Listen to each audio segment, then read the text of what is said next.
Hello everyone and welcome to today's tutorial on how to download Bumble app. Whether you are looking for love, friendship or professional connection, Bumble has got you covered. So let's dive right in.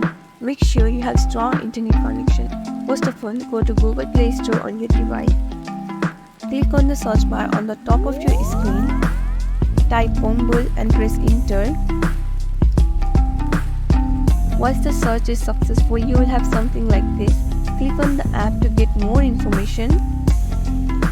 Tap on the install button and wait for a few minutes.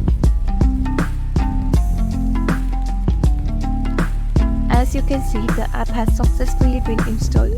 Now open the app by clicking on the open button.